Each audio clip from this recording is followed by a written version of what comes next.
welcome you all to this webinar.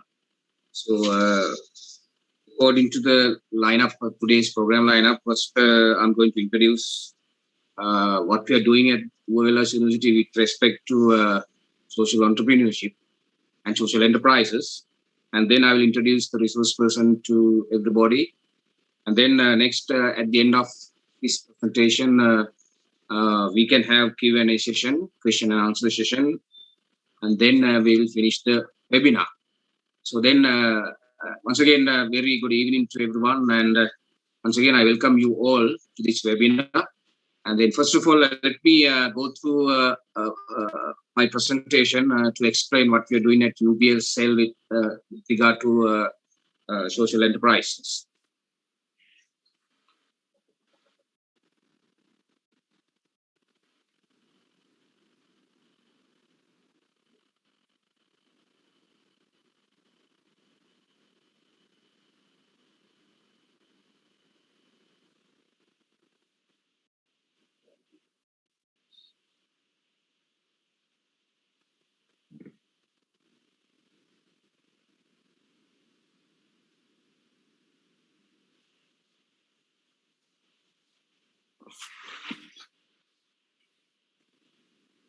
Actually, we have started a project with British Council.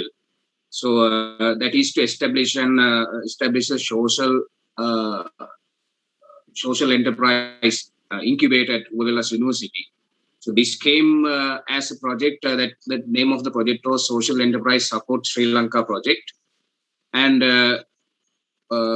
we closely work with Glasgow Caledonian University in establishing this social enterprise incubation cell and social enterprise incubator at UOLS University. So actually, this is funded by European Union, and the funds came through British Council to UOLS University. And then this is how we started the project. We started the project in 10th August 2020, and we are going up to 30th November 2021. I'm sorry here, 2021. So then sometimes we may get a extension because of this situation, pandemic situation. If we get an extension, we may be able to work with all the people maybe another 3 months. So then this is what we plan to do, and we are doing this phase at social enterprise incubation cell. So we are doing some programs of incubation and ideation, and some workshops related to social enterprises. So that is what we are going to do in the future as well. So then training sessions, and we're going to build industry linkages to strengthen social entrepreneurship within the university. And then we may give technical supports, and we may give awareness programs, and then consultancy services, and then motivational and mentoring sessions, certificate courses, postgraduate courses, and workspace for everybody, our students and our staff members, and even the community can come to UBL cell, as well as the social enterprise incubation cell and the incubator we are going to establish. So you can come there and you can get information about, you can learn a lot about social entrepreneurship. And then actually we have developed these courses. We want to develop some of the courses, and we have developed some of the courses. For example, we are going to develop some short courses, and then we are in the process of developing these training modules. We have given the task to our lecturers in the university, and then we have developed some other courses as well to the degree program. For example, we are going to introduce a new degree program in agricultural faculty.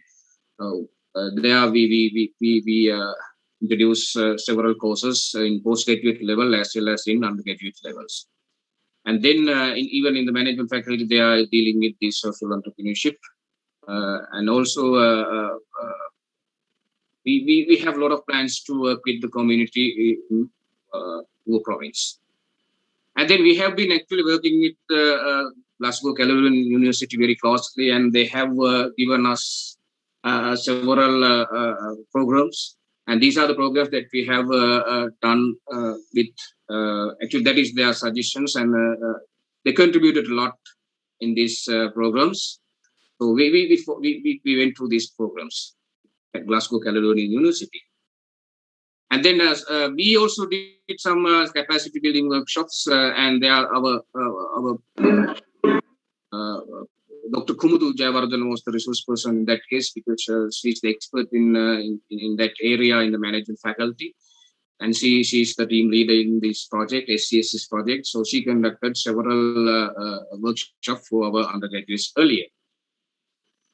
And then we had some roundtable discussions once again with GCU and eminent people around the globe, and they have arranged GCU. They have arranged all these things for us, and also especially this funding and investment policy and impact measure. These things, so they have actually organized. And then we actively join in this conference, and our manager, UPL social enterprise manager, Mr. Darshan, actually participated in this workshop, in this conference as well. And then we had the ideation workshops for our students. That was once again conducted by the Glasgow Caledonian University. And then we had the mentoring workshops for the selected mentees. These are the selected mentees that they underwent this program with mentors from Glasgow Caledonian University. And then we developed these generic academic modules, and we have presented once, but we may have to present the improved ones most probably, I mean, in next Tuesday. And we have another lineup of programs to present these things for them, and they will give us their ideas to further develop these things. And then we are going to physically establish our social enterprise incubation cell adjacent to Bank of Ceylon in Uvelas University. Now, actually, this is a small area, but anyway, we somehow managed to get it, and we plan to establish our cell there, and our students can come there and work with us. And then we have developed some inspirational materials to promote social entrepreneurship. These are those materials.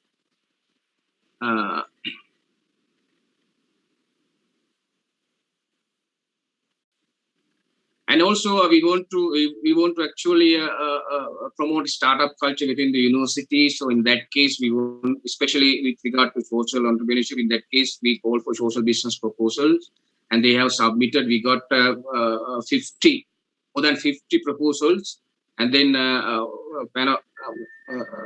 expertise evaluated them. Finally, we selected 10 students, and they now these days they are going on a training to develop their social enterprise.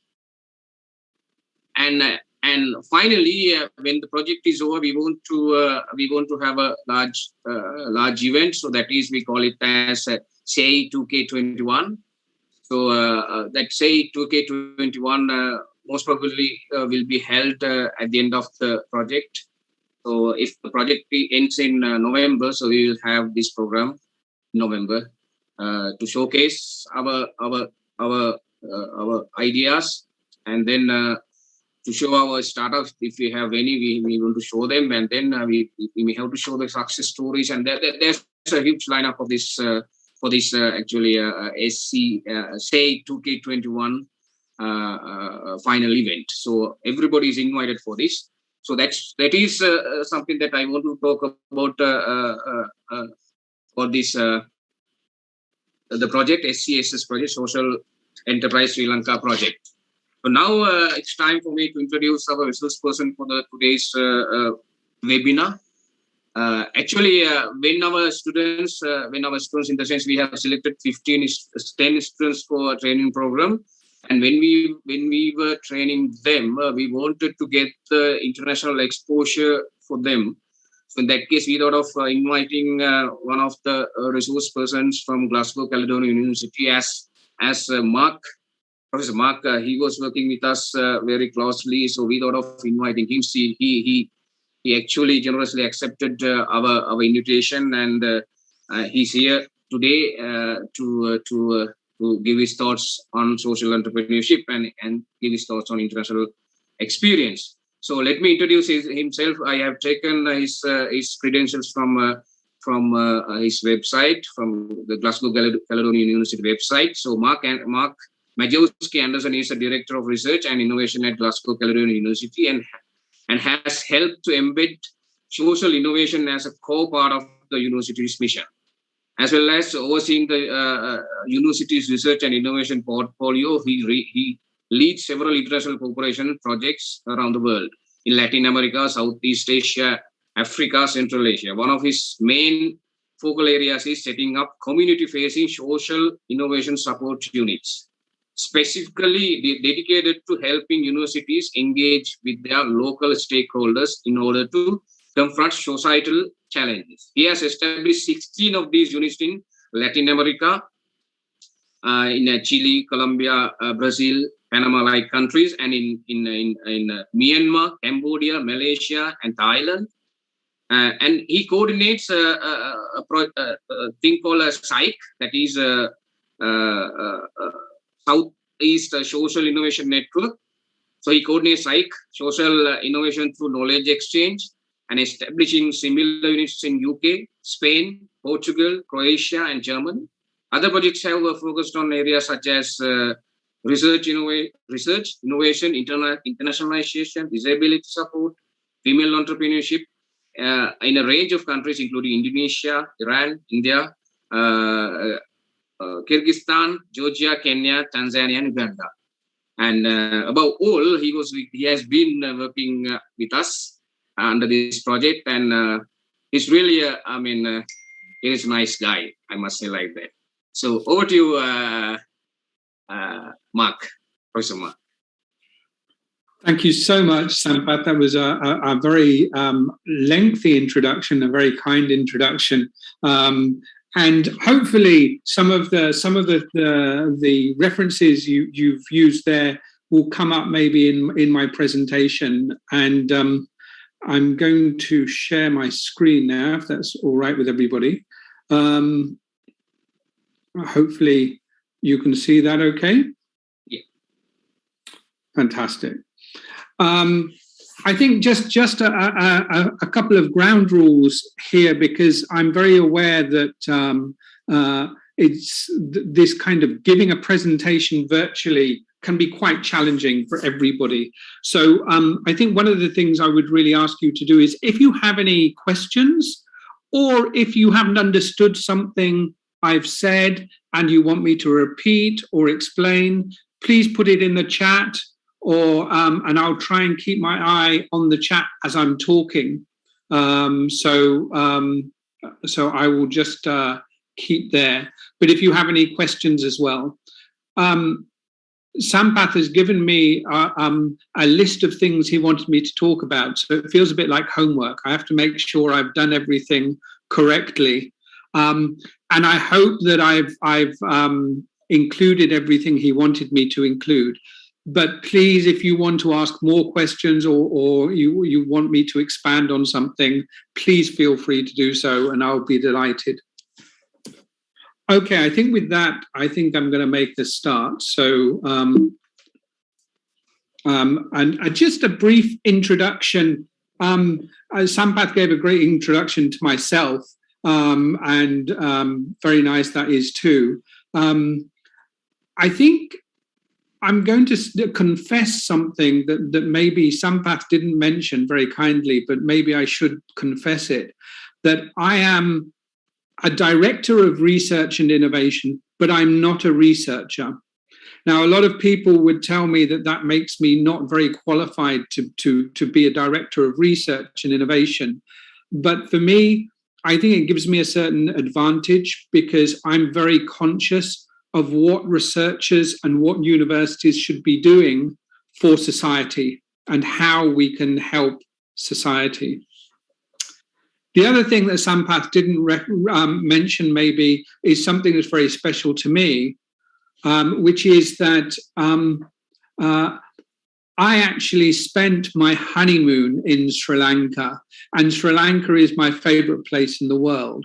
And so it's been very frustrating with this project that I've had to present to you virtually. But I assure you that as soon as I can, I'll come out and visit you personally and face to face. I thought these photos are quite interesting because there are two photos of here, me going fishing. And just like I'm not a researcher, I'm not a fisherman either. And you'll be pleased to hear that after 2 hours, I didn't catch anything here. This was in Lake Koggala. And here, this was off the coast of Ubawatuna, I think it is, Ubawatuna in the south, just near Gali. And this is me going out with the fishermen. And I think they thought I was a very stupid person. They didn't understand what I was doing there. So I'm not a very good fisherman. I wanted to show you another photo of Sri Lanka, and I have a question for you, and you can put it in the chat. Here's the first interactive thing. Would anybody like to tell me what this is and where does it come from? You can put it in the chat if you want. Anybody clever enough to know what this is? I'm really surprised in your area. I'm sure in your region, well, maybe a little more to the west is more relevant. No, nobody's going to try in the chat. I hope you're going to be braver in later in this talk. Well, I'll tell you. This is a machine for drying tea. This is and this is something I saw this. I didn't come up towards Kandy. This was in the south of the country, but a tea plantation. And what's interesting, of course, this machinery came from Glasgow. So it's quite interesting to see innovations in Glasgow reaching Sri Lanka. But I'm also conscious, and I think this is what I'd like to just focus on now, that innovation, when this machine came over in the 19th century, especially, innovation was all about new ideas, but very much new ideas without thinking of the impact socially. I think it's fair to say, Britain came into Sri Lanka saying we're going to take over your plantations or grow plantations, and this wasn't a very socially kind of positive thing to do. And if you look back in the 19th century in the UK, and if you look at this, the black and white picture in the bottom right-hand corner here with the children working in the factories, this was innovation in the 19th century. If you see the picture here on the top right, these are factories. These were built specially, and the people who used to live in the villages and used to live in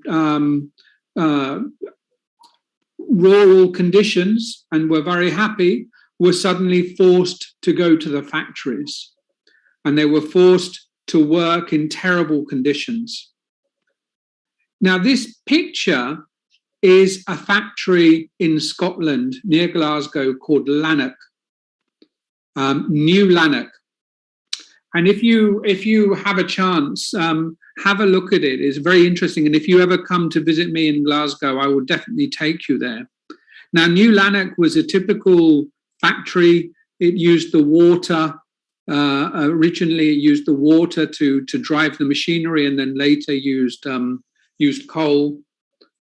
But what's interesting about this place is that with the terrible conditions in the factories, this man, Robert Owen, looked at the conditions and said, this is a terrible social problem that we've created by building these factories. And Robert Owen was revolutionary. And in this area, in this factory of New Lanark, he created schools, and he created special way of using money within the factories, and he looked after the women in the factories. So he was somebody that I would like to suggest is one of the first social innovators. So he responded to the terrible conditions in the factories and revolutionized. So New Lanark became a very special place. And this man was obsessed with trying to find a new society, a new way of living that would be kinder and that would be better for society. So I thought it would be interesting just to start you with this little kind of history lesson from Glasgow. Now, Glasgow is a place that obviously in the UK, and I know a lot of people probably think, well, the UK doesn't have any social problems. You have lots of money, and isn't that wonderful? I'm going to give you two statistics. I didn't have them in my slide, but in Glasgow, there are certain areas where the life expectancy is 57 years old.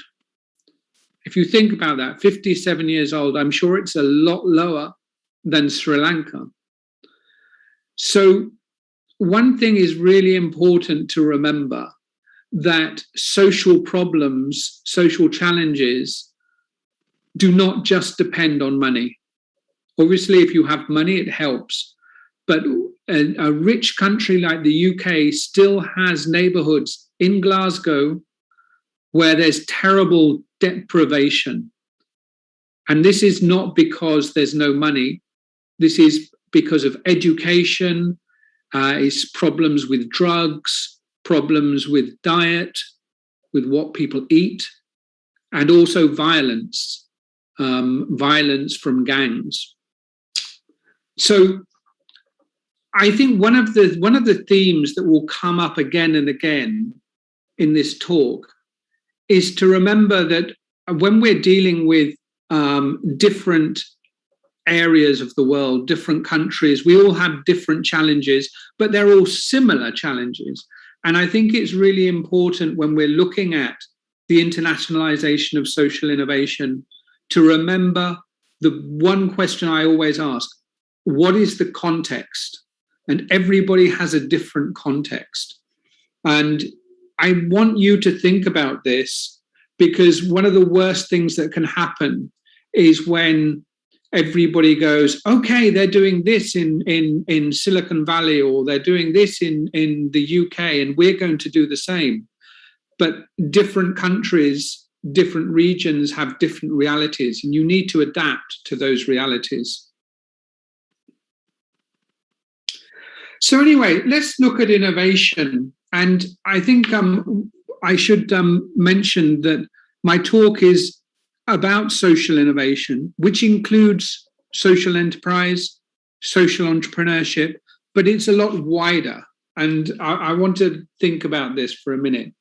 Here are 5 innovators. Now, you weren't very good in my last question, so let's see if we can get some answers this time. At the top, you have 5 people, 5 men.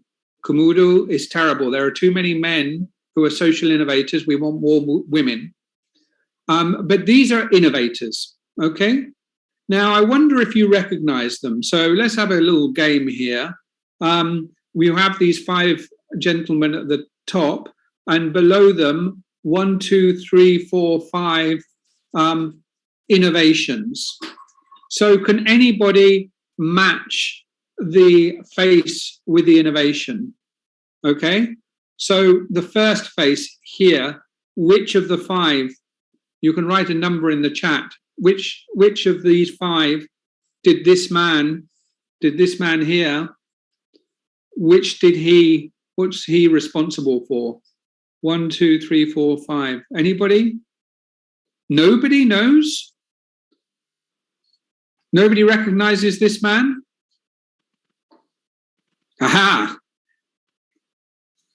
Well, I'm pleased to say that most of you got it right. This is, of course, Steve Jobs.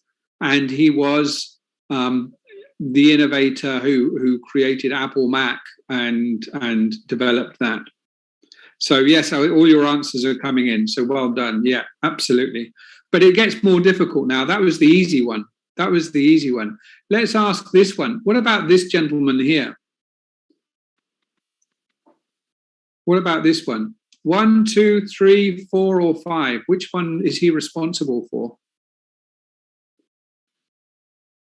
Some clever people have put their answers already. Yeah. I'm very glad to see, yes, you're very, obviously you know who this is. And number 4, this is Alexander Fleming, who of course discovered penicillin. So I think you've done very well so far. Now we have a third one. Now I imagine that you're going to find this one a lot more difficult. So let's see if anybody is brave enough to put the number down. What do you think? 1, 2, 3, or 4, or 5? Well, you know it's not 3, and you know it's not 4. So at least you by process of elimination, it's 1 or 2 or 5. So we have somebody saying number 2. Anybody else? Everybody, yeah, everybody's saying number 2. I think you're all saying number 2 because probably his shirt, he looks like a footballer. Well, I'm afraid not. Okay, I'm going to give you a clue and see if you change your numbers. His name is James Dyson. James Dyson. Does anybody know that name? What number do you think it goes with? Well, I think we give the prize to Miri. Miri has written 1. Absolutely, number 1.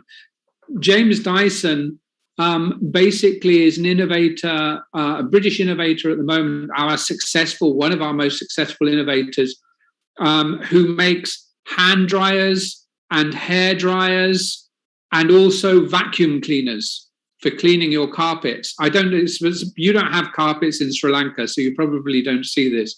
But if you go to an airport where you dry your hands, this machine is one of his innovations. So these 3 gentlemen have all done very interesting instruments. I don't think when they made their invention, they were thinking about problems for people. They were thinking of technologies or science. What about this gentleman? Do we have any for this? Yes. I'm glad to see that we have people coming in with the correct answer. This is, of course, Muhammad Yunus. And Muhammad Yunus, Nobel Prize winner, basically developed the idea of microcredit to help especially women in villages in Bangladesh. And this was not an invention of a product, but this was an invention of an idea to change society. And let's finish. If anybody gets you'll get the answer right because you know which one it is, but I would give you 10,000 rupees if you could name him. I'm sure you can't. This gentleman is called Mel Young. And Mel Young was involved in a very interesting project. Anybody got any ideas what this photo is? Write it in the chat if you have an idea. I'll give you a minute just to see if you have an idea what this innovation was. I'm seeing nobody's going to put an answer. No answers from anybody? You only want to write the number. Well, I'll tell you, Mel Young was involved in a fantastic project, which is illustrated here in number 2, which is the Homeless World Cup. And the Homeless World Cup is celebrated, I think it's every year. And basically, across the world, they create football teams of homeless people. I don't know if there's one from Sri Lanka, but there's one from countries all over the world. And basically, they create a football team and they practice.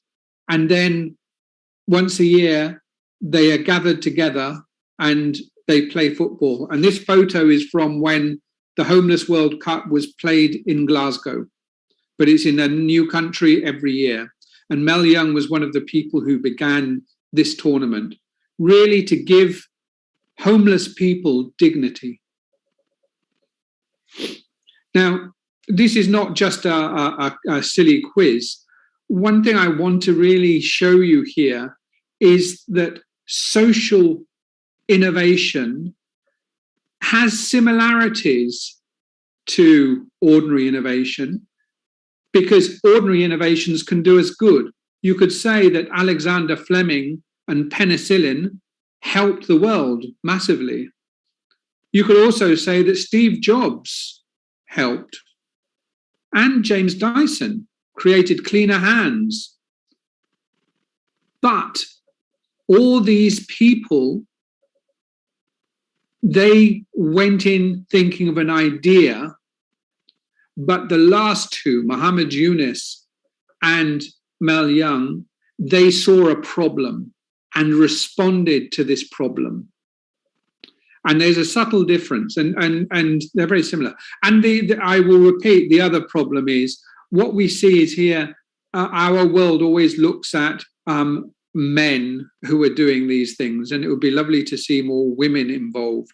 And of course, the other thing I would say is that behind all these men are teams of people. It's not just one person, it's a team.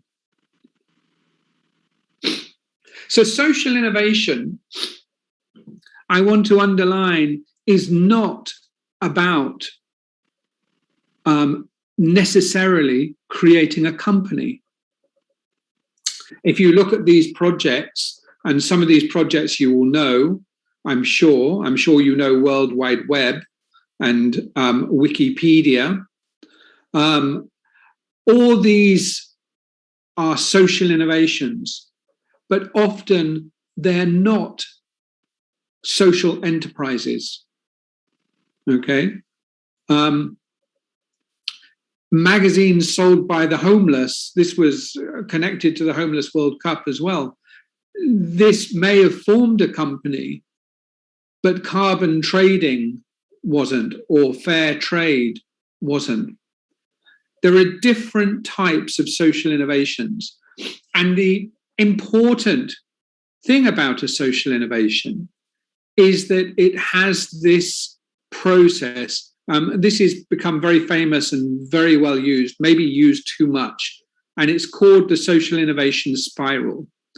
And what it says is that you start off with a prompt. In other words, a problem or a challenge. And you think, we really have to do something about this. And then you create an idea, a proposal. And that proposal, then you prototype it. And of course, the next step and the important step is sustaining it. Now, if you look at this side is really something that every social innovation and indeed social enterprise has to go through. You have to go through it. You have to be sustainable, and you need to be really responding to a challenge or a need. And we'll come to that later. But the next half is very interesting, because this is what you can do. But then what we really want to see is not that your social innovation is just at a local level, but that it is scaled up to a bigger level and actually leads to systemic change. And this is quite an interesting idea. Let me try and explain it. If you, as you know, if you see a poor person and give them some money, that will create a solution that is temporary. and it will only affect one person. But if you create a system like microcredit, for example, then you are creating a change that helps not just one person, but lots of people. And then it's not just for a moment, it's sustainable, and it creates a change in the whole of society. And I think that this part is important, but we should always be looking at this as well and asking ourselves, okay, we're doing something that's good, but are we really creating change? And this is very much how social innovation works in society.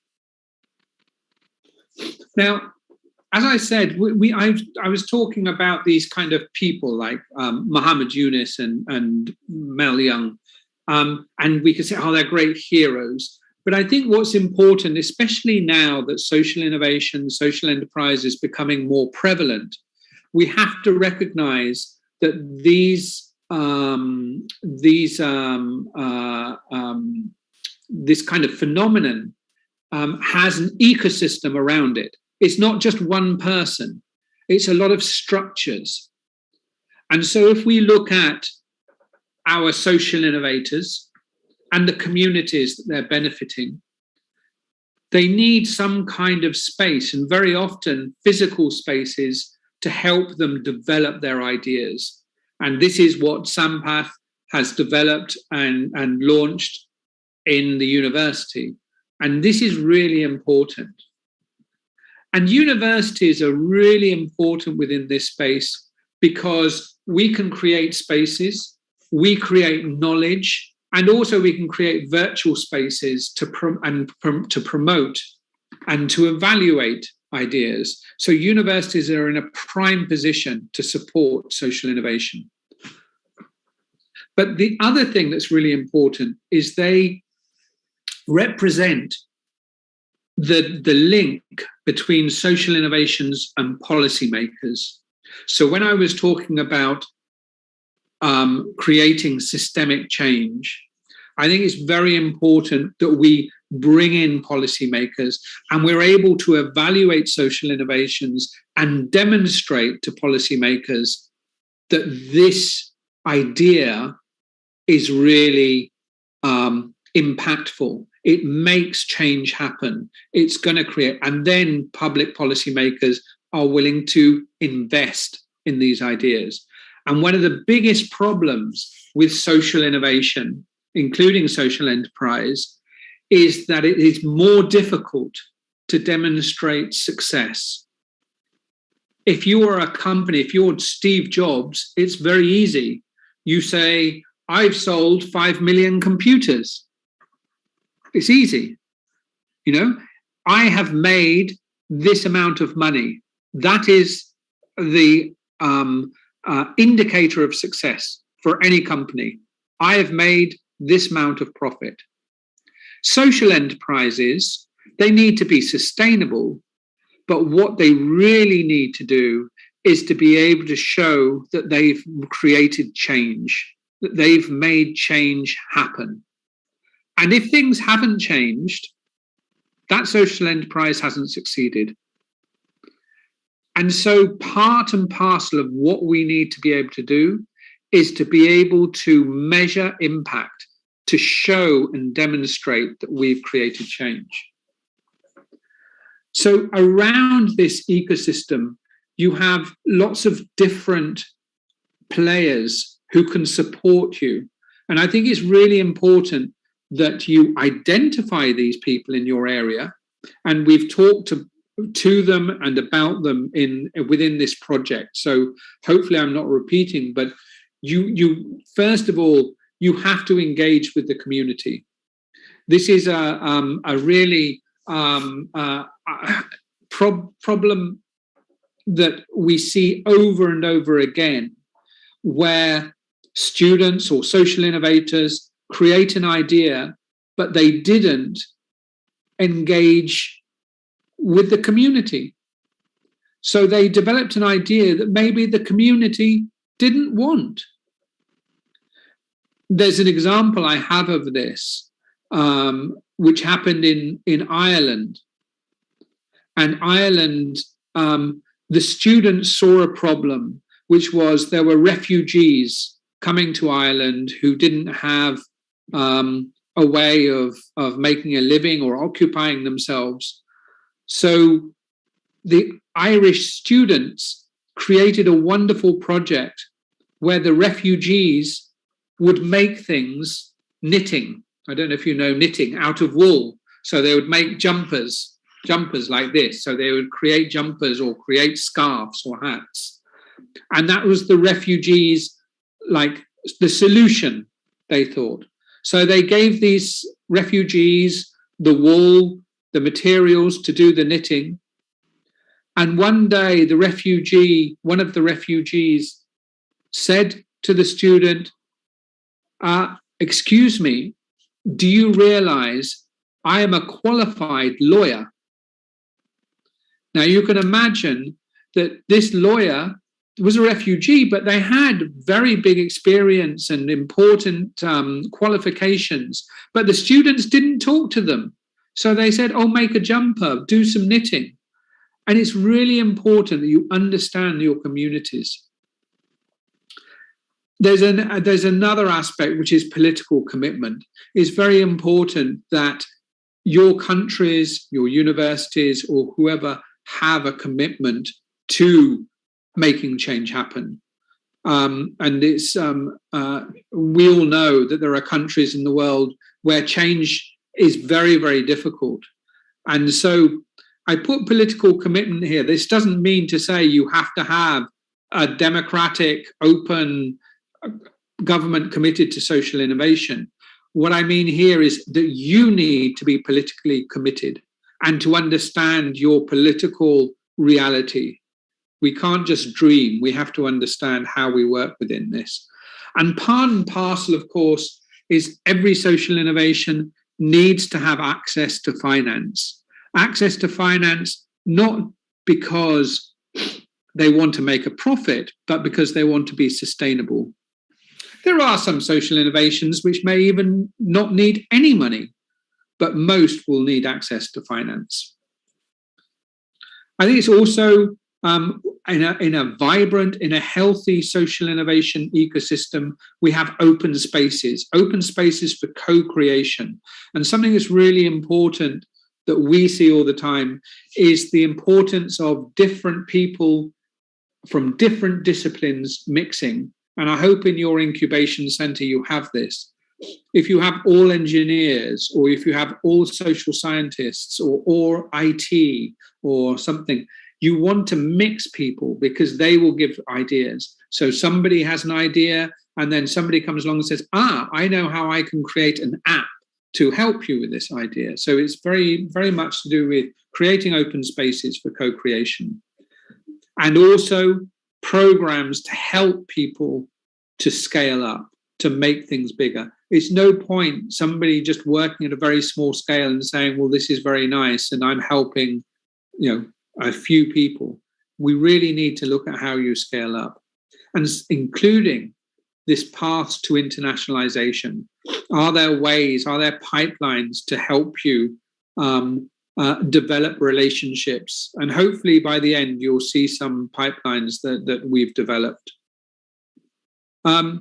Obviously, part and parcel is of creating this ecosystem is to find pathways to dissemination. How can you promote what you're doing and make people hear about it?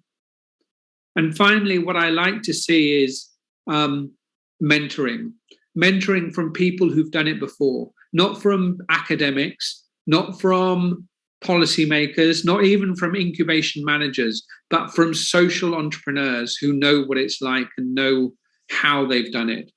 And it's really important, this kind of mentoring and peer-to-peer support.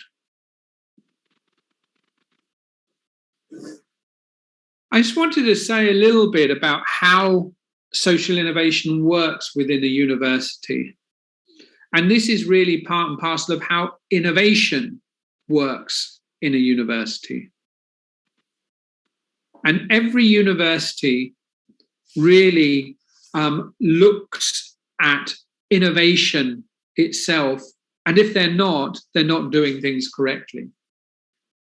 Your university has two elements: research and learning.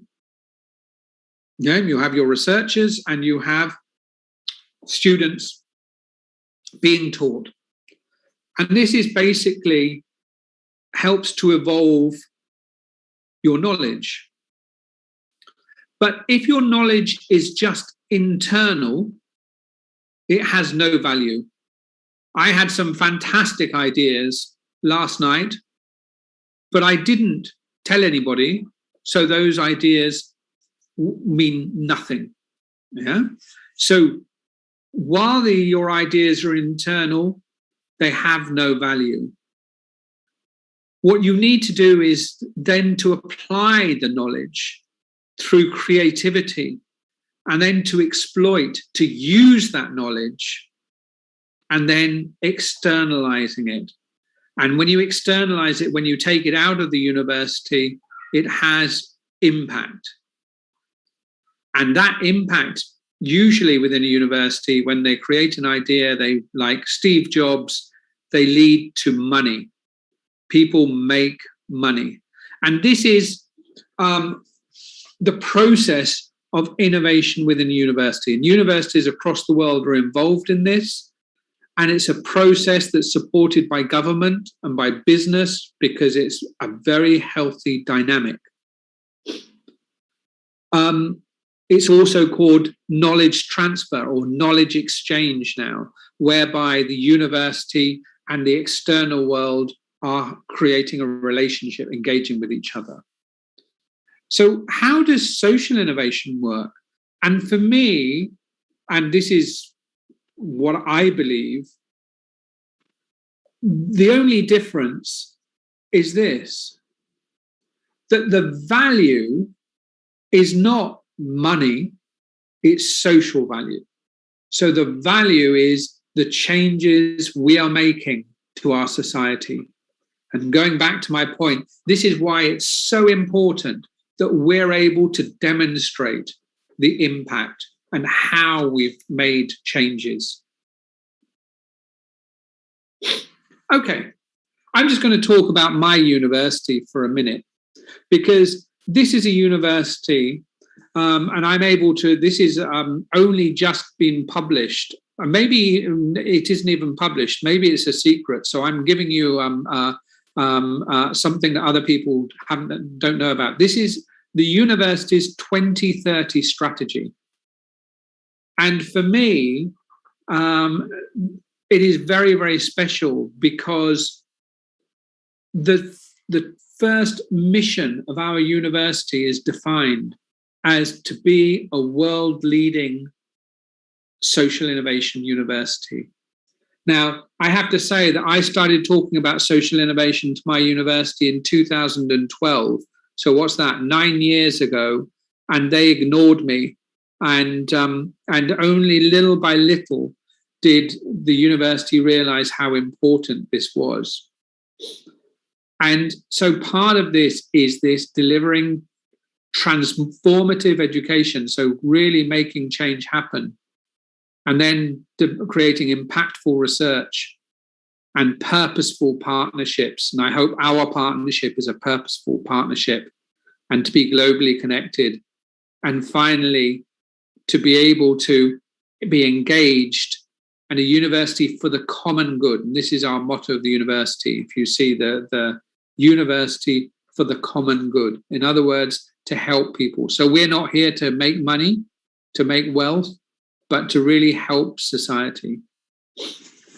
How does that translate? Well, as researcher, as a director of research and innovation, one thing that we have introduced is that every piece of research has to respond to one of the 17 Sustainable Development Goals.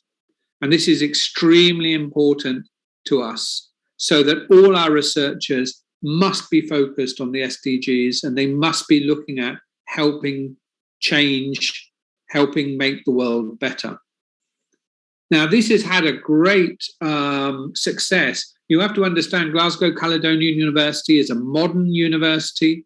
We're not like Cambridge or the University of Edinburgh or even the University of Glasgow, which are very old, very prestigious universities, very research intensive. However, for a small modern university like us, in the impact rankings from the Times Higher, so basically this is the rankings that the Times Higher gives on being an impactful university. For gender equality, our university is 5th in the world. For responsible consumption and production, we're 10th in the world. And for promoting decent work and economic growth, we're 24th in the world. Now, I'm not telling you this because I want to show off my university. Not at all. I'm showing you this because I want to underline that a modest, modern university like Glasgow Caledonian can really make an impact. And so I would like to believe and give you guys the message and Sampath the message that, you are all capable of making an impact. Yeah. And it's very much to do with how you approach your research and your teaching and how you take on board the SDGs and look at social innovation. Okay, so that was probably a very long introduction, but now the first piece of my homework from Sampath, he talked about GCU strategies on promoting social enterprise and inspirational methods. These are so I hope, Sampath, I've done my homework. So I'm going to give you some examples of what GCU has done. And I've already explained something important, our 2030 strategy, and also how we adopt the SDGs as a really important pillar to what we do. And our research has to be responding to those. The other thing that's important is we have a special centre, the UNIS Centre, for social business and health. And this centre, and these are some of the researchers who part of that centre. I'm also part of that centre. I'm not in the photo. I didn't take the photo, but I'm not in the photo. Mohammed Yunus, who used to be our Chancellor, basically helped to establish this this place. And this has become really a centre that is focused on social innovation and social business research, and it's specifically how it how it translates into health impact, but it looks at all different types. Simon Teasdale, who's been working on this project with us, he's one of he is a researcher, unlike me, and he's one of the leading researchers in social innovation. If you look him up, Simon Teasdale is very and this is Cam Donaldson, who until a few months ago was the Pro-Vice Chancellor of Research at the university, but he's also the UNIS chair. So he's a chair that was created by Mohammed Yunus to develop programs for social innovation, social business. So I think it's important because it's all very well setting up incubation, but really you want to understand a lot of the dynamics and a lot of the way that social innovation and social enterprise works. And so this body of researchers have really developed these skills and these expertise. And so they're able to help develop them. The other thing we have, this is our incubation space, and it's not that much bigger than your incubation space, Sampath, I have to say. Hopefully we'll make it bigger.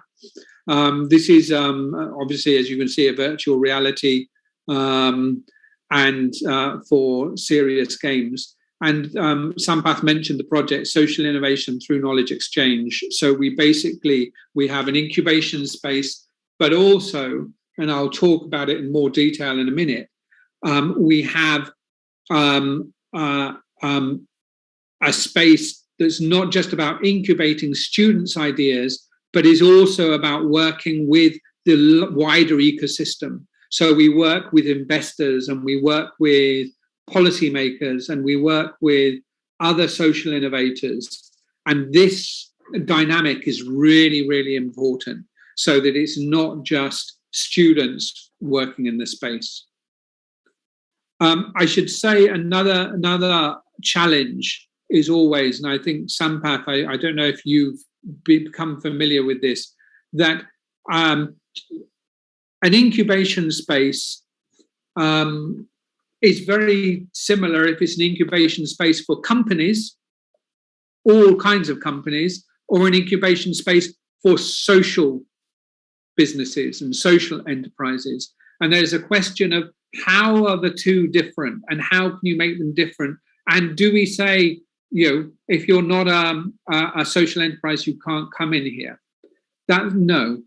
But one term we use, and it's really important, is we talk about not about social enterprise, but about values-led companies. So in other words, companies that have real values that determine their policies and their outlook and their approach. So we talk about not about social enterprises, but about values-led companies. The other thing that we've done, and obviously our work with Sri Lanka has been great, and it's been part and parcel of a wider strategy that we have to engage internationally.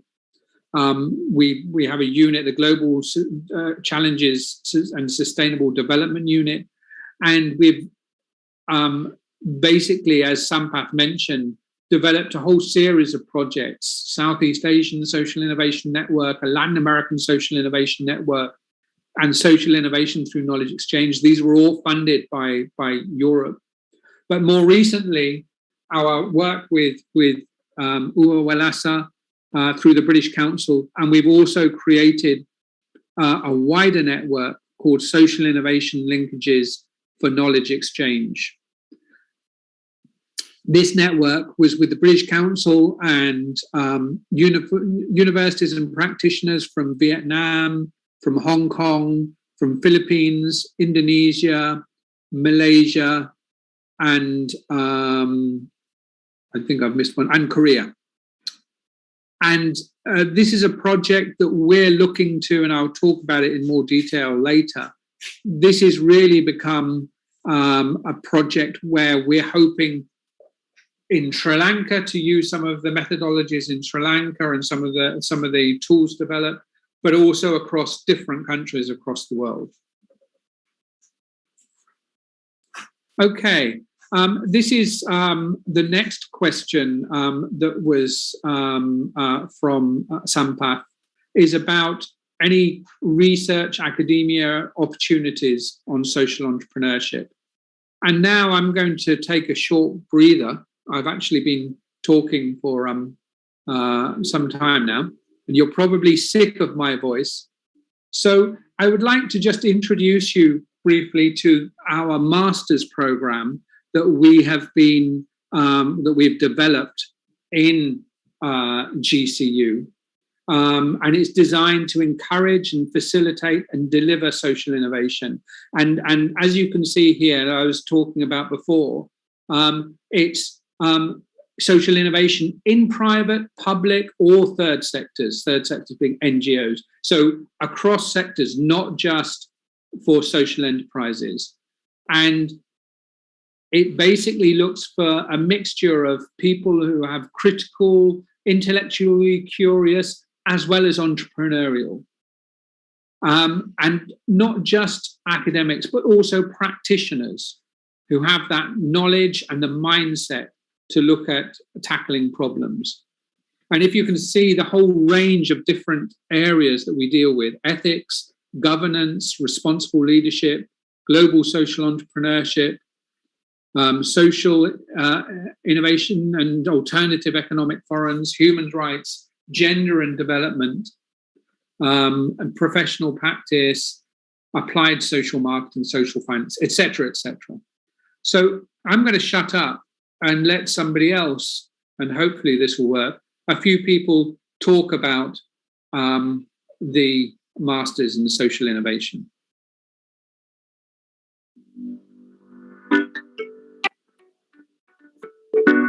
Master's Programme of Social Innovation looks at social change in a broader sense and the way that people interact and create new relationships.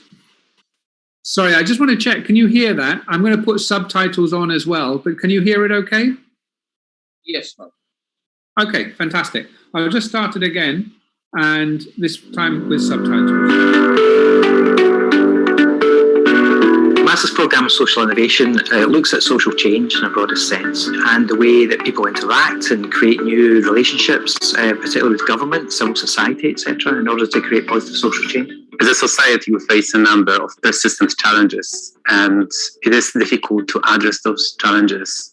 We need a new generation of thinkers and people who can change things and create a better, positive future. And this social innovation program definitely helps to achieve this.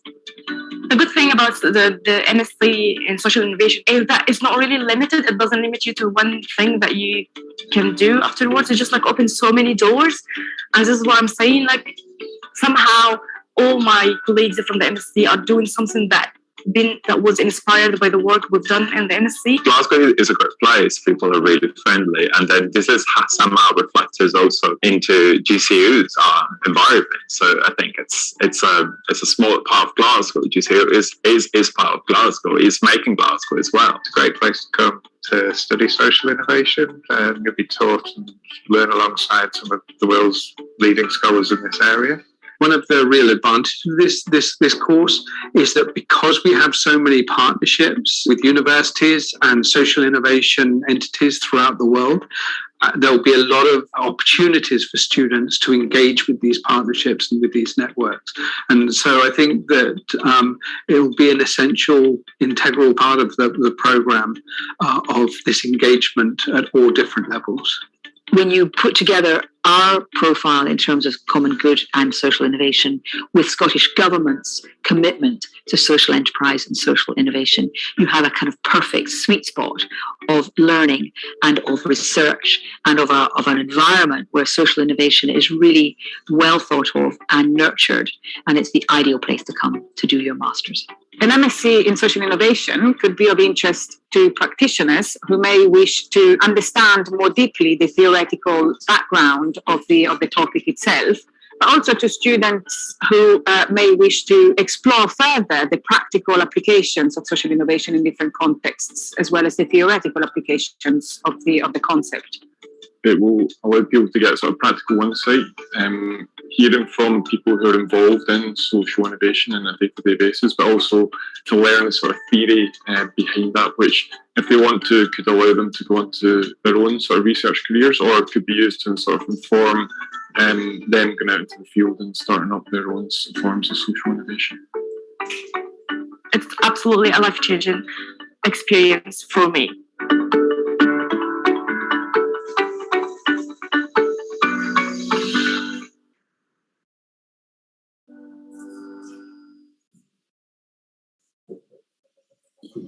Okay.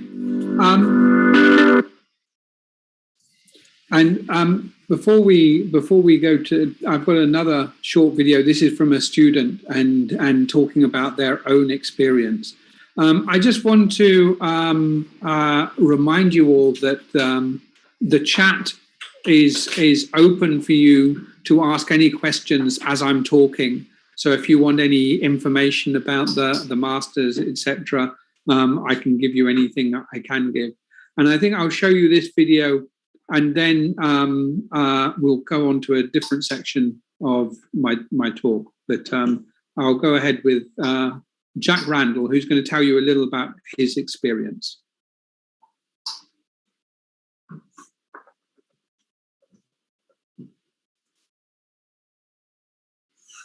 It's mainly because I want to be on the side of society that is helping work towards some sort of solution, as opposed to being part of, traditional business that is just kind of creating these externalities that don't, help things out. So I'm not saying that social business is the be all and end all, but I think it's definitely part of a better sort of mission. So I studied my undergraduate here at GCU, and through that I became familiar of the university's approach to, the common good. And I also became aware of the UNIS Centre here, the research centre as part of GCU. Tying that together with my interest in sort of social aspect of business, it just made sense really to use the expertise that the UNIS Centre has, as well as the sort of mission of the university, to choose that course to do my master's. Most enjoyable part of the Masters was probably building the relationships with people from all sorts of different countries as part of the course. Not only does that allow you to just have some great friendships and some beds spread out all over the world if you go on holiday, but at the same time it helps you get a different perspective on the subject that you're trying to understand as well. So there's very different perspectives about social business in different countries. So I found that probably most enjoyable and most useful too. The best experience on the Masters was probably when we did a day trip out to Oban to see different social enterprises in action on the ground. Because it's very easy when you're in these Masters and you're sitting in the library and in classes to get sort of detached from all of the things that are happening on the ground. And the reason that you're doing this in the first place is to help people out. So we went on a day trip to Oban and saw 3 different social enterprises that just allowed you to sort of connect with why you were doing this course in the first place, basically.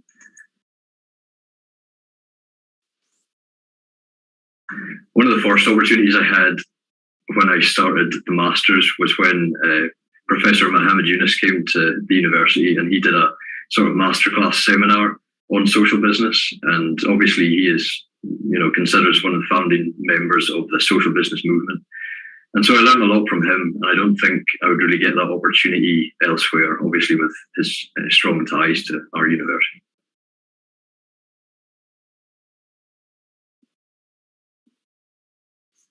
Okay, thank you. So I'm going to go to the next section. Sampath, can I just keep going? Yes? Yes, Mark. You can. As he is still awake, I'll keep talking until you... So the next bit of my homework was to share best practice on success stories and international social enterprises. So I think Sampath asked me for 2, but I'm going to give you a lot more, I'm afraid. And actually, I'm going to ask some questions as well. Now, I'm going to invite you to keep writing in the chat your answers to these questions as I talk. But I think one of the things I'm very interested in is, what does your social enterprise incubation cell look like? Now, I think I'm right in saying that it's still being developed. So I want to just slightly change that. What it looks like, or what you would like it to look like. So what are you thinking about when you think of this space? And it's very important to remember that. So I'm asking you, and I'm asking everybody here, and I know that students included, some path probably thinking, oh no, I'm going to be asked, but everybody, tell us what you think a social innovation incubation cell could look like. But I'm going to talk a little bit about our experience and what we've done, and hopefully that might give you some ideas as well. So for us, the social innovation support unit that we developed, and we first developed as part of LASIN, which was the Latin American Social Innovation Network. And a team worked carefully on trying to work out what it would look like. So they asked that question, okay? And one of the things that, and I talked about it before, that they felt very strongly that it would connect the academics, the students, with representatives of public and private bodies. So policymakers, decision makers, managers, civil society representatives, community groups, etc. So very important for them to make these connections. And then obviously they wanted the space to be a space where students would be encouraged to work on social innovation projects. And they would be with communities and social innovators. And they would form part of either the curricular activities or non-curricular, extracurricular activities. It was also important to involve academics. And this is probably probably the most interesting part, and I still think that there's still more work that needs to be done. And this is where social innovators can come to the centre with challenges that they have and ask students and academics to help them in creating change. So bringing the social innovators into the universities. Then also representatives from private bodies, so not just social enterprises, but also companies, because the truth is that everybody now is looking at how we can help society. So private companies, they might be able to generate inputs into helping prototype, into helping create products and services for social innovators. And more, it's very important. Social innovation, very often some people go, we don't want to work with companies, they're part of capitalism or whatever. Very important we do work with companies.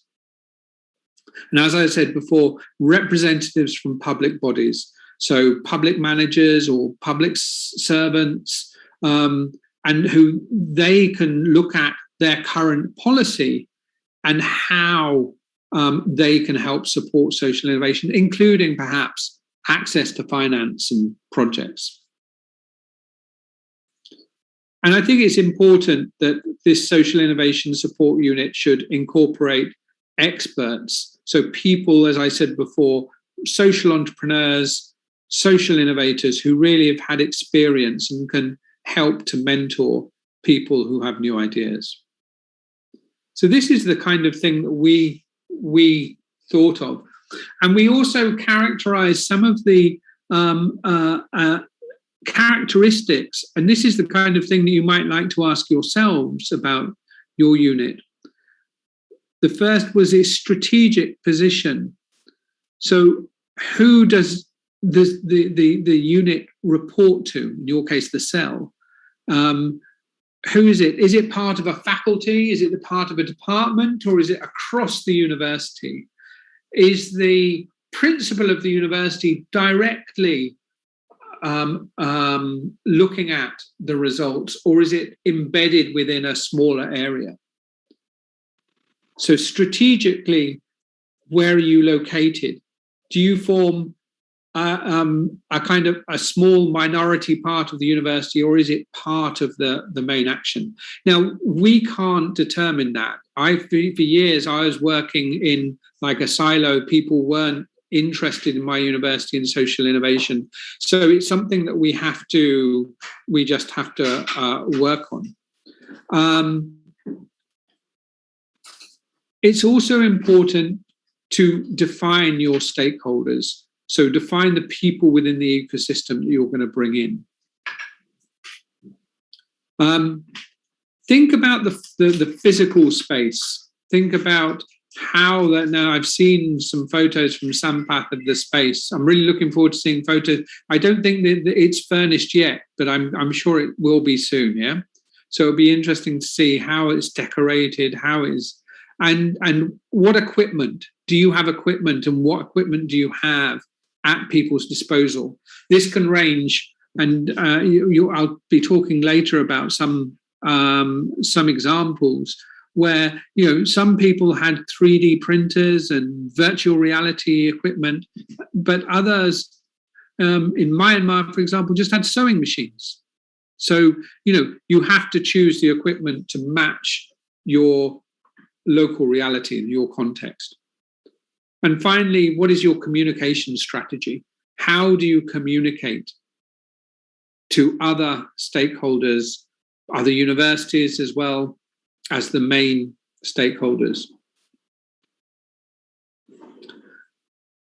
There's some other questions here which are interesting, and this is different universities had different ideas of what they wanted, whether they wanted a catalyzer or a balcony. In other words, whether they wanted to create new social innovations or whether they wanted to showcase new social innovations, or a combination of the two. So where do you see your place within this? And it's really important that you define that, because then you define your objectives, you know what you're doing. If you're a university that already has lots of social innovations, how do you work with them? So important. And if you're going to be a catalyzer, how are you going to do it? How are you going to create the resources? And then you've got to decide who are the users themselves, who's going to actually use the space. And it's going back again to what I was saying, that do we have just the university community? Can individuals use it? And what is your process? What's your protocol of using it? And I think it makes it a lot more dynamic if you have different people. But I understand from my personal experience that this can be very challenging, because universities have to be they have to be aware of security and issues like that. So it's important to define. And I think it's really important to think about your local ecosystem and how your challenges define and characterize your space. So what I'm going to do now is I'm just going to talk you through some examples of the spaces that we helped create in Latin America and Southeast Asia. And I'm just going to talk a little bit in each one about characteristics about their ecosystem. Now, I know that you're ignoring the chat, but I please do ask you to think about this and think about and maybe write some things about your local ecosystem which help characterize your space. So this is my first example. So this is a space in Latin America, in Panama, in a university called Universidad de Istmo. Now, their space was a very small space, and they built it from scratch, from zero. So it was an empty shell, and as you can see, they put computers in it and had great decoration, inspiring decoration.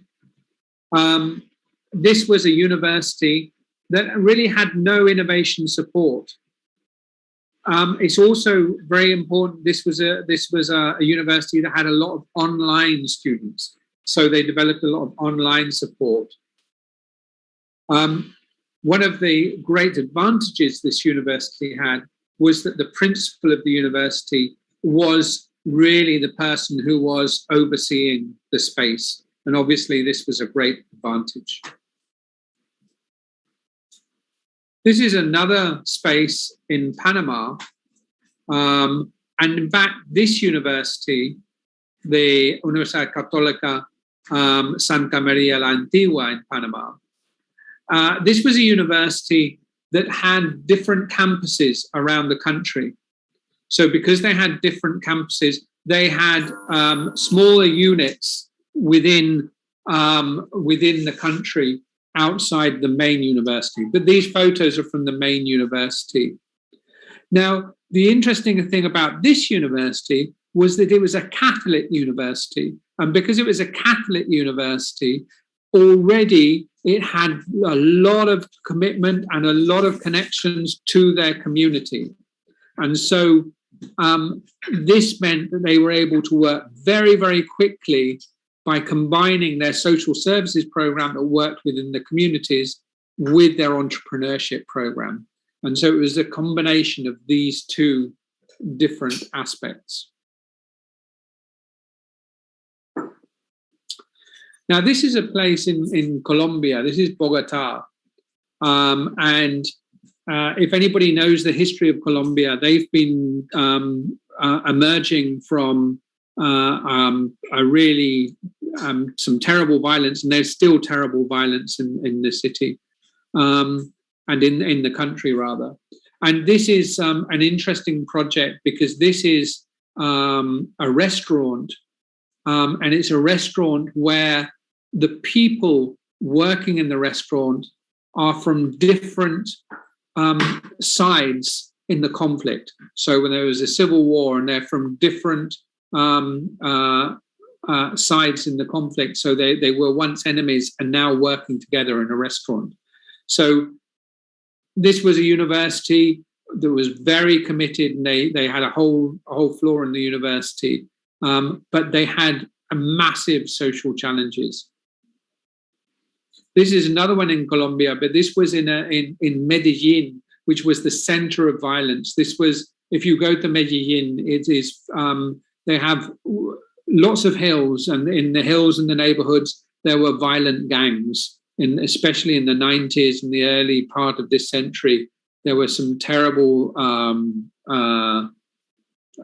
violence. But this university was extremely innovative, and it was interested in branching out into social innovation, and it adopted it very, very enthusiastically, and worked with lots of different organizations from their ecosystem. This is Parque de la Vida, which was like a health kind of organization, and libraries and different organizations. So they had a very enriching, but the important thing was that they engaged with external partners.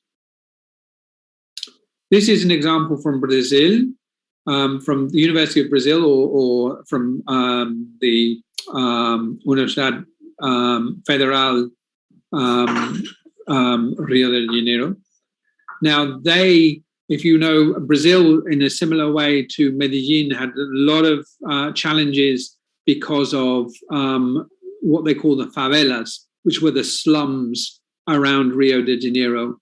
And they had some really interesting initiatives, including, when we talk about university, they had a university, within their university, they had an initiative called University for the Favelas, for the communities. So that basically the people from the slums could come in and they could work with students and academics and do activities with them.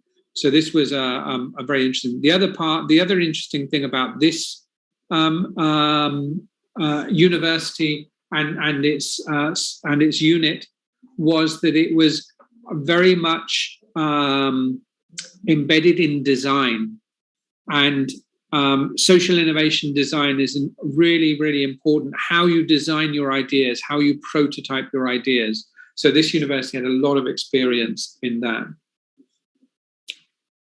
Another one from Brazil, Unirio, they were much more centered on the creative industries.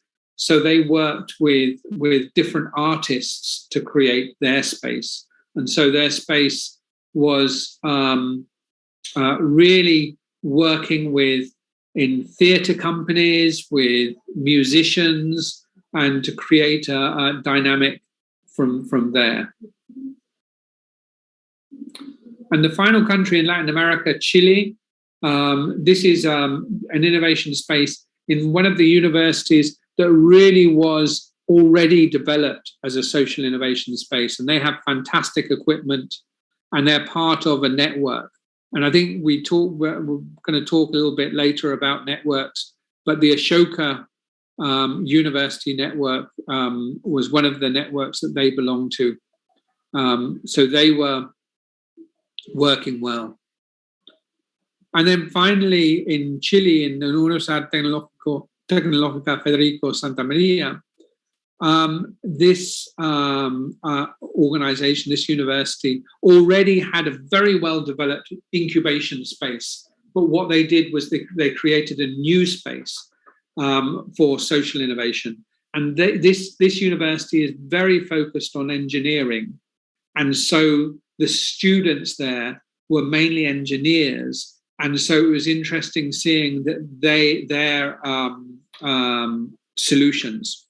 And in actual fact, I remember the idea that came out of this social innovator and was mentored by us, they were creating, I don't know if you know, Chile has suffered from earthquakes, and they had created a communication system that would work when the earthquakes happened, and the tsunami as well. And I know Sri Lanka suffered from the tsunami. So it was basically a special communication system. And this won one of the top awards in MIT, I think, for new entrepreneurial ideas.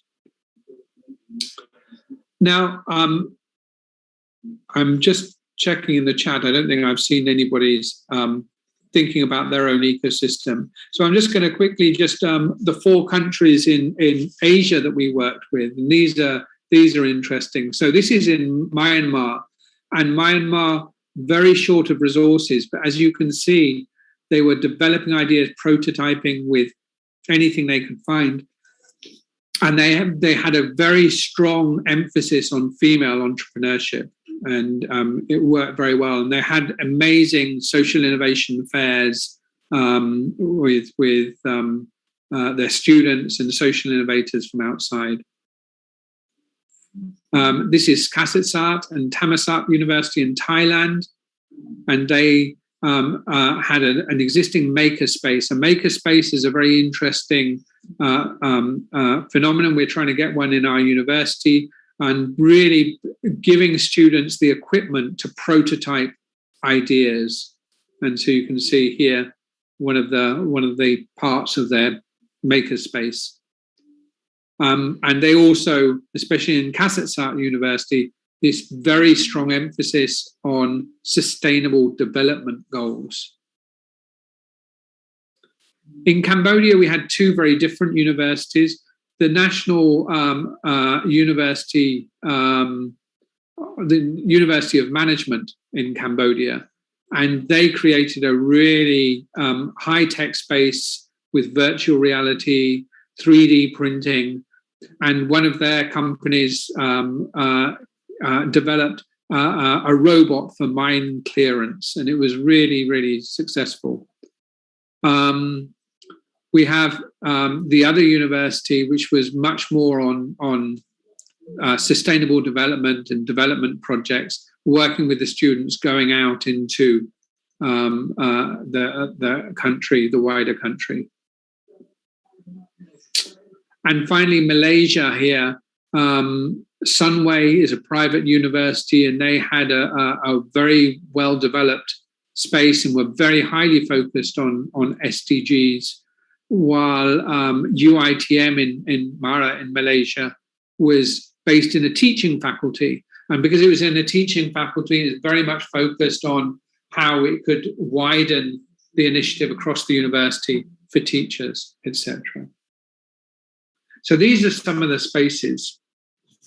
I want to just focus a little bit now about the projects you might be working on. And I think do I have half an hour? Is that right, Sampath? Yes, Mark. Okay. Well, time is flying. I've got a few more slides, so I hope you're all ready. So I have some questions. You're ignoring the chat, but please, I'd love to hear from you. I would like to hear what projects you're thinking of. What kind of things and what ideas do you have? But specifically, what are the challenges that you think that need to be addressed? And how would you measure the impact? So I'm going to ask you these questions, these 3 questions. So what projects are you thinking of? What challenges? How would you measure impact? And please feel free to write in the chat. But I'm just going to quickly show you some slides. And I'd also like you to think, what is the social challenge here?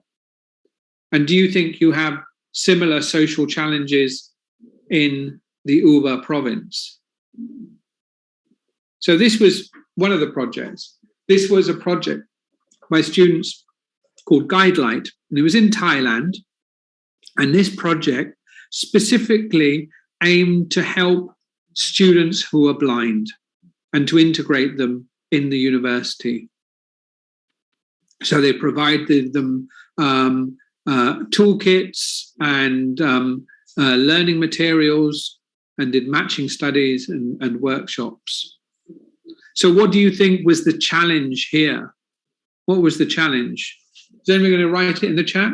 What was the challenge? What do you think was their first prompt? What made them think about this idea?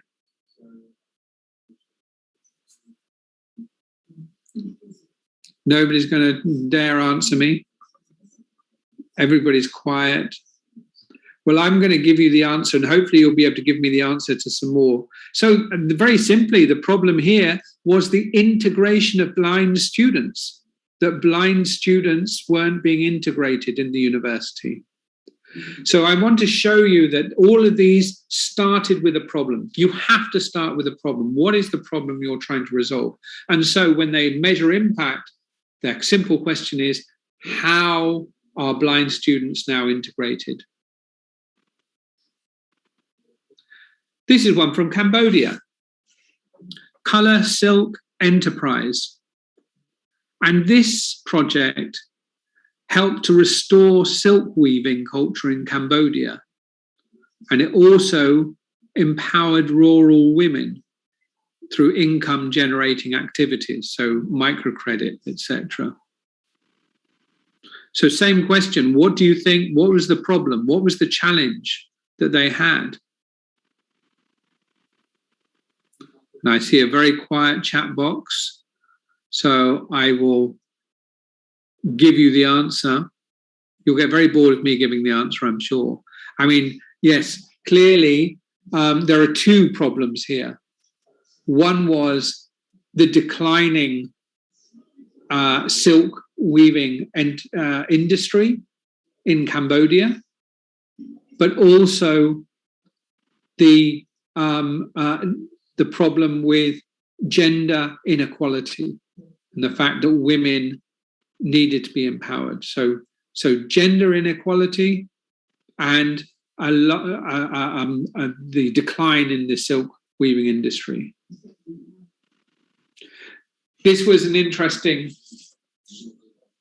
I see there's a message in the chat, but I think I just want to check. Yes, they don't have access to basic needs. Absolutely. Thank you, Dayani. At least we've got somebody in the chat. It's nice that somebody's still awake. I'm glad to see it. So here's an interesting project, and the question may be a little bit more difficult. So this was a project called the Good Tavern Social Market.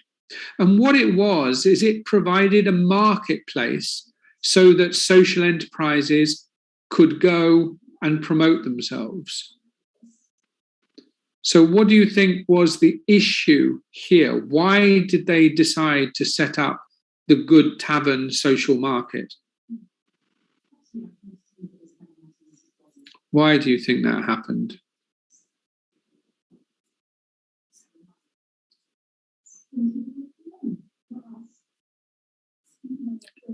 I'm not going to give you too long. Here we go. Kumundo, thank you. Kumundo. Early startups are struggling with market-based issues. Absolutely. The biggest problem was that social enterprises didn't have any visibility. So it was a way of promoting them and to give them visibility within the university. So this is called Local Alike. This was a travel social enterprise. Aims to promote community-based tourism in Thailand.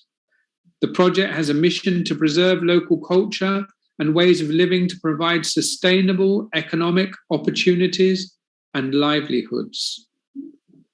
That's quite a complicated one. So what do you think are the main problems here, the main challenges that they were trying to resolve? Anybody brave enough to say? This has got several pieces, this initiative. Yes, absolutely. Thank you, Dayani. Improving living standards for especially the rural communities. I think there's a second one. I don't know if anybody else has thought of it, but also this whole idea of tourism damaging communities and ecosystems. So by working with the communities, they could make it more sustainable. So another challenge was unsustainable tourism, or tourism that's damaging communities and ecosystems. This is one. This is an interesting one because maybe the challenge is less obvious here. And this was to partner with social entrepreneurs and key supporting players to build the capacity of social enterprises and co-create social innovation. So that doesn't sound so obvious, but what do you think the problem is there? What's the challenge? What were they responding to?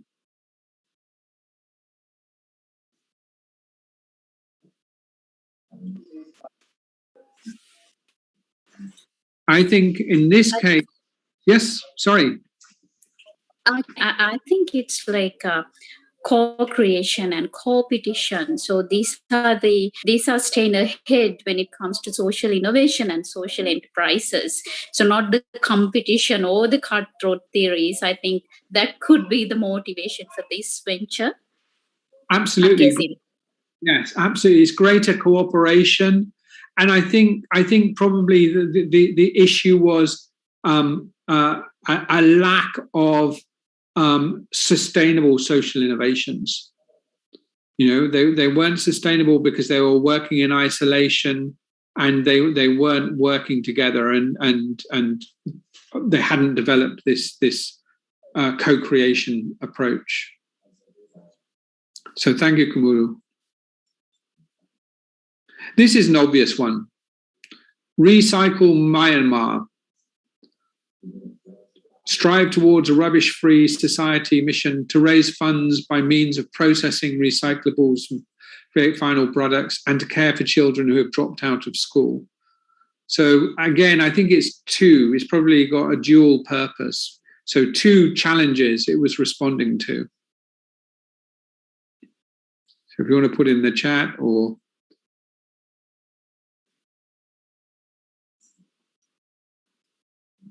I mean, clearly, the biggest challenge here is the terrible volume of rubbish, environmental pollution. Absolutely, Darshana. This is the real problem here.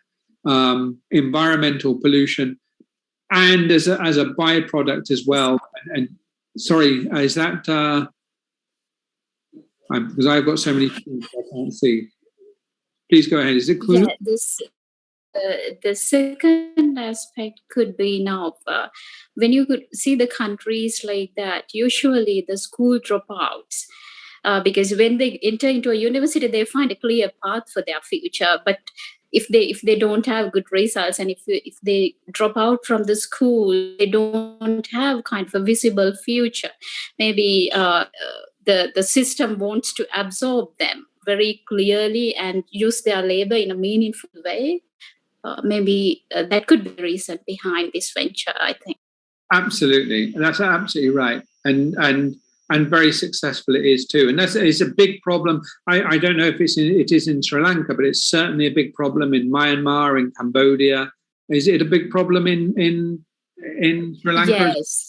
Yes, but fortunately we have some kind of technical mechanisms to absorb them. But yes, it's almost the situation is like for other countries. I mean, they don't have good plans, like where they have to navigate. Yes, the situation is pretty similar with these countries in Sri Lanka as well. So I think this is what I was saying at the beginning. There are differences, but also similarities, and it's looking at your different context. Just a couple more here. I'm conscious of time, so I'm going to go quite quickly here. Here we have agricultural transformation project involving Indigenous people, and this was to introduce modern and sustainable technology for agriculture to transform the social economic landscape of the village into sustainable economic activities.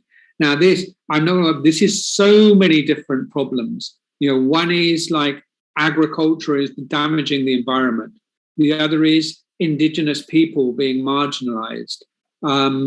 Economies, and I think I'm going back to Diane's point, the living standards are low.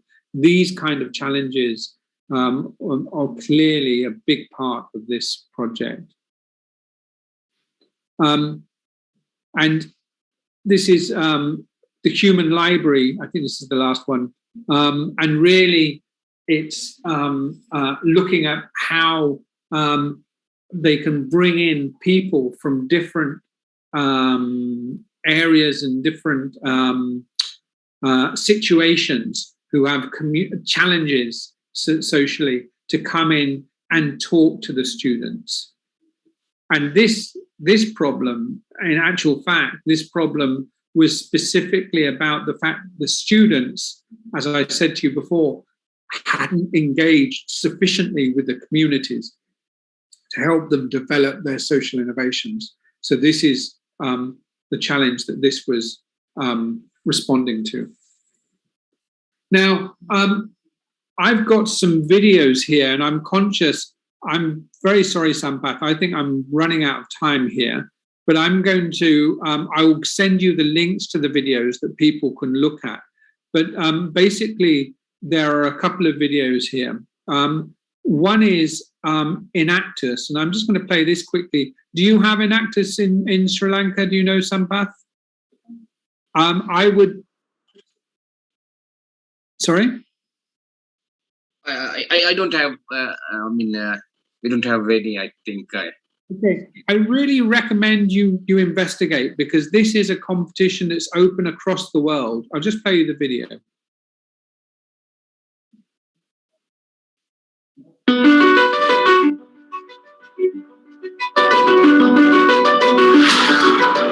Enactus students are over 72,000 strong, spread across 36 countries, working on over 3,800 projects a year.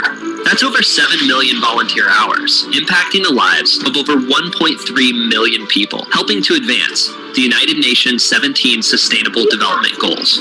In an impoverished district of Johannesburg, South Africa, students have implemented an ingenious system for providing hot water for families. Up until now, many homes have heated water by creating potentially dangerous fires in their homes.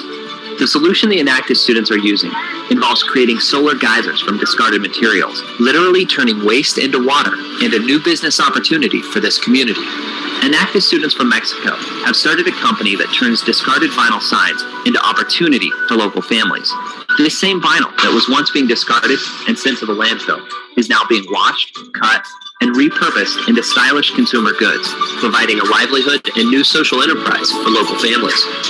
After learning that over 80% of a mattress's materials are recyclable, a group of Enactus students from Nashville have partnered with a community organization to develop a mattress recycling facility. The business provides sustainable employment for homeless and formerly incarcerated people, and has processed more than 10,000 mattresses and recycled more than 350,000 pounds of metal, foam, and cotton. These stories came from the hard work and dedication of Enactus students across the globe. Every Enactus program follows the same 5-phase approach. Each program recruits students and engages university staff, business advisors, and team leaders. We help students realize their potential through the use of training, open dialogue, and leadership events. Teams gather insight and assess needs to ensure their projects have maximum impact at home and around the world. Students use their skills in business and entrepreneurship to improve the human condition and enable sustainable change. At national and world events, Enactus teams show off their work and share ideas with one another while connecting with global business leaders. Once a year, the most innovative and influential projects from around the globe are put on display at the Enactus World Cup. A national champion Enactus team from each of the 36 countries compete by presenting their most compelling projects on stage in dynamic 17-minute presentations. For the past 15 years, Enactus World Cup has been hosted around the globe and has always focused on 3 areas. Just like in business, we believe competition leads to the best results and the most creativity. World Cup brings students together like nothing else, as teams compete to share their most impactful and insightful innovations. Students have the chance to challenge the status quo of thought leaders and enjoy a curated, interactive dialogue with global business leaders on sustainable change. Students and business leaders celebrate the diversity of culture, an abundance of ideas, and cross-generational leadership in action. Through business innovation and social enterprise, Enactus students and business executives around the world are working to accomplish the 17 United Nations Sustainable Development Goals. This is business innovation for sustainable solutions. This is entrepreneurial action for a better world. And this is your invitation to take action. When you invest in Enactus, you help to instill in students the values of social responsibility, integrity, and innovation. You align yourself with a global network of top student, business, and academic leaders. You invest in the idea that when we compete to improve lives in a sustainable way, we all win. When you invest in Enactus, you invest in a better world for us all.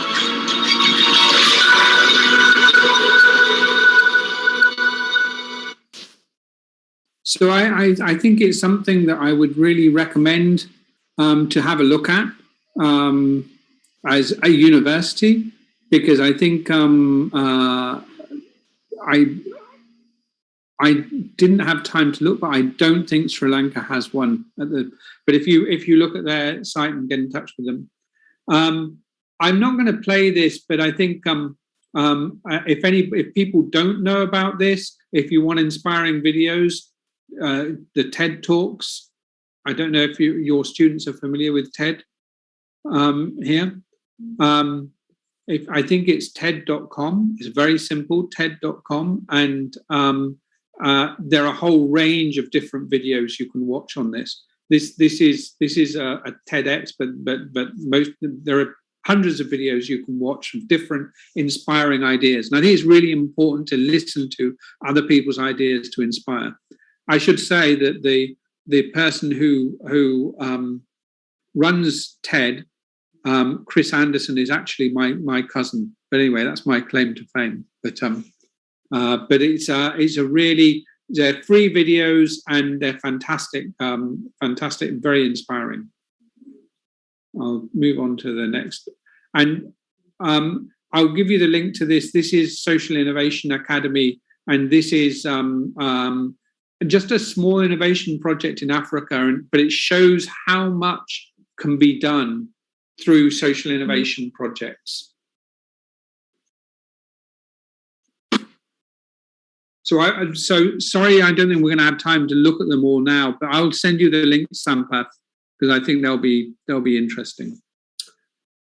And I just wanted to, because Sampath asked me about networking with funding partners, and there are two more questions here I want to answer. So one is networking with funding partners, and I will talk a bit more about it in the next section as well. But I wanted to point you to this socialinnovationexchange.org, socialinnovationexchange.org. They're partners on most of our projects, but 6 are probably the leading network of social innovators across the world. And again, very inspiring stories. So I really recommend you to have a look at that website. It's not videos this time, but networks. And you can join that network very simply. It's not like so much of a membership, but I have a membership thing I want to just talk about at the end. And this was the last question, Sampath. Any support from GCU buddies? So I want to talk about this in several ways, and I'm going to stop sharing my screen because I want to go to the internet. So just bear with me. So can you see the screen okay? Yeah, yes. So this is a project that we have running at the moment, social enterprise through virtual environments and remote entrepreneurship. This is a project that we have running in 6 different countries, and you'll see here from Glasgow Caledonian University, from Portugal, from Ireland, from France, from Italy, and from Spain. And in fact, in 2 weeks' time, we have a summer school, and what they're going to do is create transnational teams. And they'll be working together on social innovation projects. So one of the things that we want to do and want to invite your students, Sampath, here, the students here, for us to do virtual exchanges with the students to hear about each other's ideas. Now, I know we've talked about this, and this will be another session, but we'll bring some of the students, and their ideas will come to talk to your students about ideas. So when we're talking about buddying up, this is definitely a project that we're interested in becoming involved with you guys. And this will be my final thing, I wanted to draw your attention to local. And I think Sampath, I know you know about it. I don't know how much your students know about it, but this platform now has, about 400 different people. Can everybody see this? Yeah. Yes. Yeah. So it has 400 different members from all over the world, students and social innovation practitioners. When I say all over the world, I mean it's 44 different countries, I think. And the great thing about this is you can promote your product, and you can look at other people's products and social innovations. You can look at their products and services and what they're aiming to do. And also, you can access tools, different kinds of tools for creating your social innovation. But also, you can actually develop your own projects. And I know Social Enterprise has support in Sri Lanka, has this space, and there are various sessions that have been recorded here on this space as well. And finally, and most importantly, probably, is once you sign up to this, and you just go to the link, and you all you have to do is put your email address, and you become a member, and you can have conversations with different people from around the world. So I think it's definitely something worth engaging with. And I think that in terms of buddies and networks, this is probably the best resource that I know. So Sampath, I think that brings me to the end. I've kind of invited questions as we went on, but I didn't see any come in.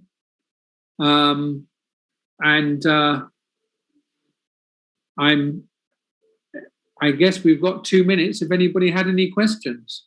Yeah, Mark, now when our country is a developing country, when our students wants to start businesses, so let's say social enterprises, so whatever it is, so the problem is seed capital, Yeah. That is the most pressing issue among our students, right? They ask, okay, where do we find money? So in that case, what kind of advice you can give our students? I think this is why, Sampath, I think it's really important to engage with the ecosystem. And I know you are engaged with Lalith, for example, but to really look at what resources there are from both at a national level and at an international level. However, if we were talking, I think it's very difficult for me because I don't know your finance sector and how much, but usually I know that there are investors at a local level. Obviously, there are investors at a global level, but the investors at a global level are looking at something that's been well developed. I think the biggest problem, and it's a vicious circle, is promotion. So until investors see that there are interesting ideas coming in, then it's more difficult for them to invest. I have to say that obviously government has a big role to play in this, and a really important role. I see Komodo has raised her hand as well. Okay, so thank you very much, and for bringing your experiences, and yes, and especially we are in the startup stage of our incubator, so we have so many plans in our head. So thank you very much, and for showing your courses and your way forward and everything. So now your presentation, I hope you can hear me. Your presentation, yes, your presentation, it was very interesting, and one point got my attention, a special attention, and you were emphasizing a lot on adding local flavor for the solution. That is very important, I think, because this is what we are lacking in the country. I mean, when we take the most of the solutions in Sri Lanka, they are designing somewhere, implemented by some people, and then when the donor goes away, so the project is, it disappears. So they are just alienated projects. So what we are trying here is, especially in our incubator, we motivate our students to bring the local flavor to their projects and make them sustainable. I mean, not 2-year, 3-year projects, and just like the projects when the donor, not just like the projects disappearing when the donors go away, but just to create money by themselves and be sustainable. So this is our core, I think, and this is what we force our students to do. Actually, we motivate a lot our students to get that direction. So that is very important, I think. Yes, I mean, we can talk hours when it comes to how these projects have been disappeared just because they don't have a flavor and the local knowledge and the flavor. So maybe we'll discuss in the coming sessions, but thank you so much for bringing so many good points. And so actually we got a lot from your projects and your way forward. Thanks a lot. No, thank you, Komodo. And I think what you're saying is so important, that I've worked across the world, and there's no doubt in my mind that the most innovative students have often been in environments where the economic challenges are the greatest. And I think that very often I understand your question and the reason why you're asked it, Sampath, but very often the first thing is to get to look at ideas that are sustainable and that make sense, because then the finance comes. The trouble is when people are saying, and this whole kind of donor mentality where people come in and leave.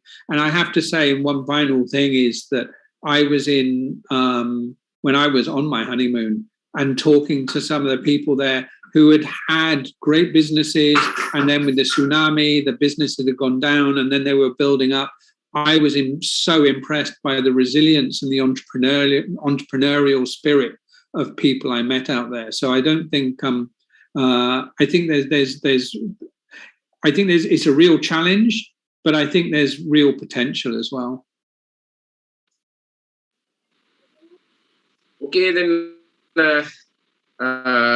Mark, I think we have come to then, now we have almost to pass the time. So let's wind up the session. So I will give the opportunity to our CAC manager, Mr. Darshana, to propose a word of that. Yes, over to you, Darshana. Thank you very much, sir. Yeah. So this is a very, very grateful session. Actually, a very fruitful session. So thank you very much, Professor Mark, for being with us to share all your experience with us. So that is great. As well as I would like to thank Dr. Sampath Dharmadasa, Director UPLCL, as well as the coordinator of the SCSS project, as well as the Dr. Kundu Jayawardena. He is the team leader of the CSS project as well. So I would like to thank all the participants from the our students, especially third year students who are actively participated for the session. So we can live streaming. We are the YouTube as well. So in all around the world, any viewers can view the session. So thank you very much for being with us, Professor Mark, again. So we are really thankful to you. So finally, I have one quote. So I think you all experienced the breeze from the horizon. Yes, thank you very much. Thank you very much, everybody. Good luck and see you very soon. Yeah, yes. Thank you. Thank you very much. Bye-bye. Bye. Bye-bye.